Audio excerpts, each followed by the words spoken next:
তোমরা ভাঙা চেয়ার, ভাঙা বালতি, ভাঙা গাবলা যে কোনো প্লাস্টিকের জিনিস জোড়া লাগিয়ে নিতে পারবে ঘরোয়া একটি জিনিস দিয়ে। সাবানে একবার পিলার ব্যবহার করে দেখো, চমকে যাবে। প্রত্যেক দিনের মতো আজও নিয়ে এলাম কয়েকটি দুর্দান্ত কিচেন টিপস, যেগুলো তোমরা দেখলে সংসারের কাজগুলো হবে জলের মতো সহজ এবং তোমরা সমস্ত কাজ গুছিয়ে নিজেদের জন্য টাইম বের করতে পারবে। চলো আজকের প্রথম টিপস কি আছে দেখে নিই।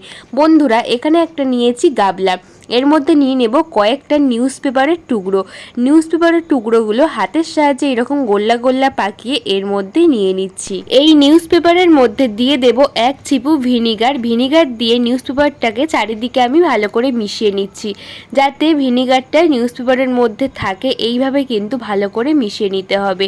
ভিনিগার আমাদের প্রত্যেকের বাড়িতে থাকে। এই ভিনিগারটা দিয়ে ভালো করে মিশিয়ে নিয়েছি। এটা আমরা কি কাজে ব্যবহার করব চলো দেখে নিই। আমাদের প্রত্যেকের বাড়িতে বাচ্চা থেকে বড় প্রত্যেকেই কিন্তু এই ধরনের জুতো পরে থাকে। স্কুল গেলেও এই ধরনের জুতো পরতে হয়, আর অফিস গেলেও এই ধরনের জুতো পরতে হয়। এগুলো কিন্তু রোজ রোজ আমরা ধুতে পারি না, পরিষ্কার করতে পারি না। যখনই বাড়িতে এসে জুতো খুলে দেখা যায় বাজে একটা গন্ধ সৃষ্টি হয়, তখন কিন্তু এই গন্ধে পুরো ঘর গন্ধে ভরে যায়।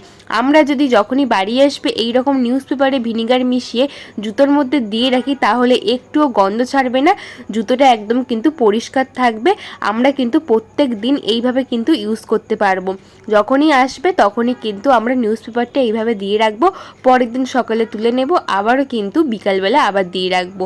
এইভাবে করে দেখো, দুদিন করলেই বুঝতে পারবে ঘরের মধ্যে বাজে গন্ধ ছাড়বে না, জুতোর যে গন্ধ ওটা হবে না। চলো পরের টিপস দেখে নিই। সাবান আমরা প্রত্যেকেই ব্যবহার করি, তবে সাবান কখনো পিলার দিয়ে ব্যবহার করে দেখেছেন? আমি এখানে একটা সাবান নিয়েছি, পিলার দিয়ে আমি কিন্তু এইরকমভাবে কয়েকটা করে নিচ্ছি। এইভাবে কিন্তু পিলার দিয়ে করে নেব। পাতলা পাতলা হয়ে একদম বের হবে, ঝিরিঝিরি হয়ে এইভাবে কিন্তু করে নেব। এটা আমরা একটা কৌটোর মধ্যে স্টোর করব। কৌটোর মধ্যে নিয়ে রেখে দেব। এইভাবে কিন্তু তোমরা অনেক কটা করতে পারো। আমি কিছু করে কৌটোর মধ্যে ভরে রাখছি। এটা আমরা কি কাজে ব্যবহার করব বন্ধুরা, দেখবে আমরা বাসে টাইমে ট্রাভেল করলে তখন কিন্তু আমাদের সোপ পেপারের প্রয়োজন হয়, আর সোপ পেপার কিনতে গেলে অনেক টাকা খরচ হয়ে যায়। যদি বাড়িতে থাকলে এই রকম সাবান আমরা একটু পিলার দিয়ে করে নিয়ে কোথাও যাই কৌটোই করে, তাহলে কিন্তু বাসে টাইমে ট্রাভেল করলে আমাদের আর সোপ পেপার কিনে ব্যবহার করতে হবে না। আমরা খুব সহজেই কিন্তু এই টুকরো একটা নিয়ে তারপরে হাত দিয়ে ধুলে কিন্তু একদম গাজা হবে আর হাত পরিষ্কার হবে। তাহলে কত সহজেই কিন্তু ঘরের সাবান আমরা একটু স্টোর করে নিয়ে গেলে অনেক কাজেই ব্যবহার করতে পারি। আশা করছি তোমাদের এই আইডিয়া ভালো লেগেছে। কেমন লাগলে ছোট্ট কমেন্ট করে জানিও। আর তোমরা কে কোন জায়গা থেকে আমার ভিডিও দেখছো আমাকে বলো, আমার খুব ভালো লাগবে। দেখো কতটা গাজা হয়েছে। এরপরে ধুয়ে তোমাদের দেখিয়ে দিচ্ছি। আমাদের হাতটাও পরিষ্কার হবে, আর কোথাও গেলে কিন্তু সাবান কিনতে লাগবে না, সোপ পেপার কিনতে লাগবে না। দেখো হাতটা কিন্তু একদম পরিষ্কার হয়ে গেছে। চলো পরের টিপস দেখে নিই। এখানে নিয়েছি একটা বাটি, বাটির মধ্যে নিয়ে নিচ্ছি ভিনিগার। এক চিপু ভিনিগার নিচ্ছি, সাদা ভিনিগার। ভিনিগার আমাদের প্রত্যেকের বাড়িতে থাকে। আর নিয়ে নেব সাদা কোলগেট একটুখানি। কোলগেটের সাথে ভিনিগারটা ভালো করে মিশিয়ে নিতে হবে। এটা কিন্তু খুব কাজে, তোমরা একটু মন দিয়ে পুরো ভিডিওটা দেখো, এটা আমাদের সবারই কিন্তু খুব কাজে আসবে। দেখো ভালো করে মেশানো হয়ে গেছে। এখানে নিয়েছি একটা পুরনো ব্রাশ। এই রকম ব্রাশ আমাদের সবার কাছে থাকে। এরপরে গ্যাস জ্বালিয়ে নেব, নিয়ে এই ব্রাশটাকে একটু আগুনে দেব, দিয়ে এইভাবে কিন্তু একটু বাঁকিয়ে নেব। এটা খুব সহজেই করা যায়, একটু আগুনের মধ্যে ধরলে কিন্তু সহজে এটা এইভাবে বাঁকানো যায়। এই রকম একটা ব্রাশ করে রাখলে আমরা কিন্তু অনেক কাজেই ব্যবহার করতে পারি। চলো এটা কি কাজে ব্যবহার করি দেখে নিই। বন্ধুরা, আমাদের প্রত্যেকের বাড়িতে মিক্সি থাকে। এই মিক্সিগুলো এত পরিমাণে ময়লা হয় ভিতরটা, কারণ আমাদের কোথাও রাখার জায়গা থাকে না, আমরা কিচেনের মধ্যেই রাখি। আর আমাদের প্রত্যেকের কিচেনে কিন্তু চিমনি থাকে না, সেই জন্য তেল কালি হয়ে একদম ভর্তি হয়ে যায়, সবসময় কিচেনে থাকতে থাকে। এই রকম অবস্থা হয়, পুরো মশলা চারিদিকে পড়ে থাকে। আমরা যতই মুছে রাখি না কেন দেখা যায় কালো কালো ভাব চলে আসে, লাল লাল ভাব চলে আসে। আমরা খুব সহজে এটাকে পরিষ্কার করে ফেলতে পারবো এই একটি জিনিস দিয়ে। তো চলো দেখে নিই। আগে প্রথমে মিক্সিটা দেখিয়ে দিচ্ছি, দেখতেই পাচ্ছ একদম জেদি হয়ে ময়লা বসে আছে। এরপরে যেটা বানিয়েছি ওটাই ব্রাশে করে নিয়ে মিক্সির আমি পুরো চারিদিকটা আমি লাগিয়ে দিচ্ছি। এইভাবে লাগিয়ে দেব। আমার মিক্সিটা অনেকটা ময়লা হয়েছে, সেই জন্য আমি এটাকে লাগিয়ে 5 মিনিট রেখে দেবো। তোমাদের যদি অল্প ময়লা হয় তাহলে তোমাদের রাখার প্রয়োজন নেই, তোমরা কিন্তু লাগিয়ে সঙ্গে সঙ্গে ঘষে নেবে, দেখবে পরিষ্কার হয়ে যাবে। ভিনিগার ক্লিন করতে খুব ভালো সাহায্য করে, আমরা প্রত্যেকেই জানি। তার সঙ্গে কিন্তু আছে কোলগেট, কোলগেট কিন্তু পরিষ্কার করতে খুব ভালো সাহায্য করে, সেই জন্য দুটো মিশে কিন্তু একটা পাওয়ারফুল রেমেডি তৈরি হয়েছে। এটা লাগিয়ে 5 মিনিট রেখেছিলাম, কারণ আমার মিক্সিটা প্রচুর পরিমাণে ময়লা হয়েছে, সেই জন্য এরপরে একটা ব্রাশ দিয়ে, যেই ব্রাশটা বানিয়েছি ওটা দিয়ে একটু ঘষে নেব, তাহলে একদম পরিষ্কার হয়ে কিন্তু যত ময়লা, যত তেল কালি সমস্ত কিছু উঠে যাবে। তোমরা দেখো প্রথমে আমার মিক্সিটা কতটা অপরিষ্কার ছিল, আর এখন কিন্তু যত আমি ঘষবো ততই কিন্তু ময়লা উঠে একদম পরিষ্কার হয়ে যাবে।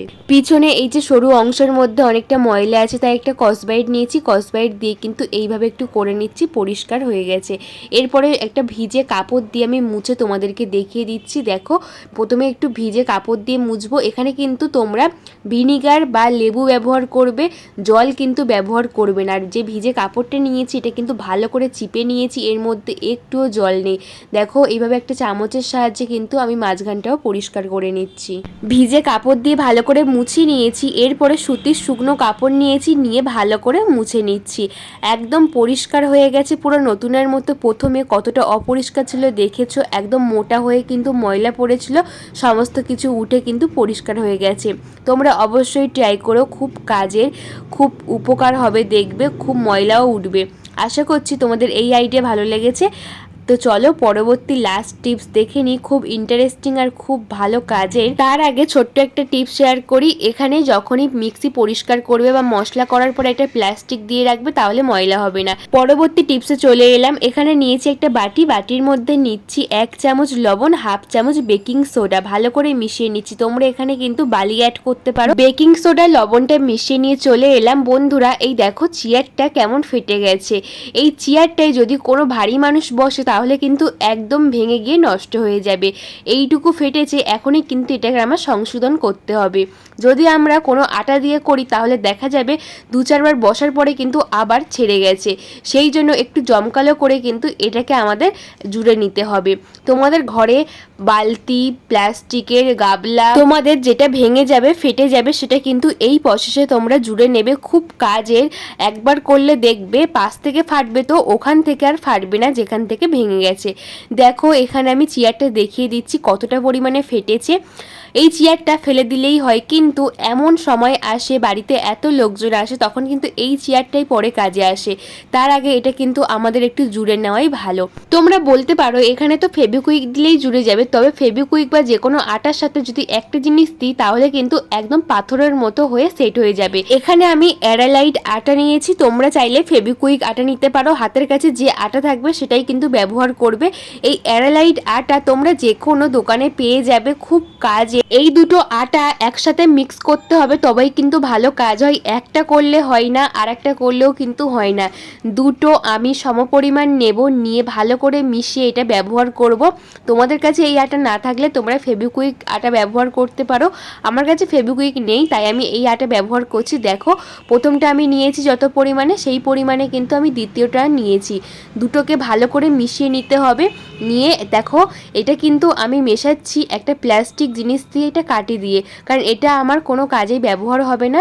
এই আটা এতটাই জেদি যে কোনো ভালো জিনিস দিলে কিন্তু নষ্ট হয়ে যাবে, তাই আমি প্লাস্টিক একটা ঢাকনা নিয়ে এটা ইউজ করলাম, মিশিয়ে নিলাম। এরপরে চেয়ারের মধ্যে আমি এইভাবে লাগিয়ে দিচ্ছি। তোমরা এই পদ্ধতিতে একবার জুড়ে দেখবে, খুব কাজে। তোমাদের বালতি, মগ, গাবলা যে কোনো জিনিস ফেটে গেলে, ভেঙে গেলে খুব সহজেই জোড়া হয়ে যাবে। তো আটাটা ভালো করে লাগিয়ে নিয়েছি। এই দেখো ভালো করে আমার লাগানো হয়ে গেছে। এখানে প্রথমে যে আমি বেকিং সোডার লবণটা মিশিয়েছি ওটা কিন্তু নিয়ে এখানে আমি এর উপর দিয়ে সঙ্গে সঙ্গে দিয়ে দেব। দিয়ে দিলে কিন্তু পাথরের মতো একদম বসে সেট হয়ে যাবে, একটুও কিন্তু আর এখান থেকে ছাড়বে না। আমরা শুধু আটা দিলে 2-4 বার ব্যবহার করার পরে কিন্তু আটা এখান থেকে একদম খুলে যেত। আর যদি আমরা একটু এইভাবে একটু কিছু বুদ্ধি খাটাই তাহলে কিন্তু এটা পুরো পাথরের মতো হয়ে গেছে। দেখো দেওয়ার সঙ্গে সঙ্গে পাথর হয়ে পুরো বসে গেছে। এক্সট্রা যে আমাদের মিশ্রণটা ছিল ওটা কিন্তু আমি এইভাবে কিন্তু বাইরে বের করে দিলাম। তোমরা এই আটা ইউজ করতে পারো, ফেভিকুইকও ইউজ করতে পারো, তোমাদের হাতের কাছে যেটা থাকবে সেটাই ব্যবহার করবে। আজকে তোমাদের কোন ভিডিও সবচেয়ে বেশি ভালো লাগলো কমেন্ট করে জানিও। আমার ভিডিও তোমাদের কেমন লাগে আমাকে বলো।